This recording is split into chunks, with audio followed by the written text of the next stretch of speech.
കാനഡയിൽ പൊതുവെ ബീഫിന് നല്ല റേറ്റാണ്. അപ്പോൾ ഇപ്രാവശ്യം ഡിസ്കൗണ്ട് വന്നപ്പം രണ്ടും കൽപ്പിച്ച് ഞാനങ്ങ് വാങ്ങി. ഒരു ബീഫ് കറി ഉണ്ടാക്കാനായിട്ടായിരുന്നു പ്ലാൻ. ഞാൻ എങ്ങനെ ഉണ്ടാക്കിയെന്ന് പറയാം. ഒരു മിക്സിയുടെ ജാറിനകത്തേക്ക് ഇഞ്ചി, വെളുത്തുള്ളി, കുരുമുളക്, മല്ലിപ്പൊടി, ജീരകം, പെരുംജീരകം, 2 പച്ചമുളക് കീറിയത് ഇത്രയും ചേർത്ത് ഈ ഒരു പാകത്തിലേക്ക് ക്രഷ് ചെയ്യണം. എന്നിട്ട് ഇത് ബീഫിനകത്തേക്ക് ചേർത്ത് അതിൻ്റെ അകത്തേക്ക് തന്നെ ഉപ്പ്, മുളക് പൊടി, മഞ്ഞൾ പൊടി ഇത്രയും ചേർത്ത് നന്നായിട്ടൊന്ന് മാരിനേറ്റ് ചെയ്തിട്ട് ഫ്രിഡ്ജിൽ മസാല പിടിക്കാൻ മാറ്റി വെക്കണം.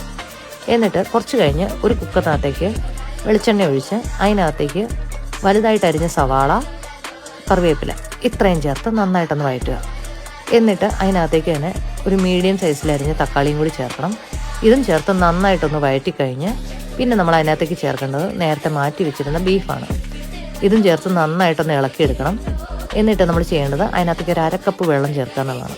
എന്നിട്ട് ഇത് അടച്ച് വെച്ച് വേവിക്കാനായിട്ട് വെക്കണം കേട്ടോ. ഞാനൊരു മീഡിയം ടു ലോ ഫ്ലെയിമിൽ ഒരു 4 വിസിൽ വരെ അടച്ച് വെച്ച് വേവിച്ചു. ഈ ഒരു പാകത്തിലേക്ക് നല്ല ഗ്രേവിയോടുകൂടി എനിക്കിത് കിട്ടി. അപ്പം എനിക്ക് ഗ്രേവി പറ്റിക്കാനായിട്ട് ആഗ്രഹം ഉണ്ടായിരുന്നു. അപ്പം ഞാൻ കുക്കറിനകത്ത് വെച്ച് തന്നെ ചെയ്തപ്പം പറ്റുന്നില്ലായിരുന്നു. അപ്പം ഞാൻ എന്താ ചെയ്തതെന്ന് പറഞ്ഞു കഴിഞ്ഞാൽ ഒരു ബോക്സിനകത്തേക്ക് തൽക്കാലത്തേക്ക് മാറ്റി വെച്ച് ഒരു ചെറിയ ഷവറൊക്കെ കഴിഞ്ഞ് വന്ന് ഞാനിതൊരു പാനിനകത്തേക്ക് മാറ്റി ഇതൊന്ന് വറ്റിച്ചെടുത്തു. അപ്പം ഈ ഒരു പാകത്തിലേക്ക് നമുക്ക് കറി റെഡി ആയിട്ടുണ്ട്. ട്രൈ ചെയ്യണേ. അടുത്ത വീഡിയോയിൽ കാണാം.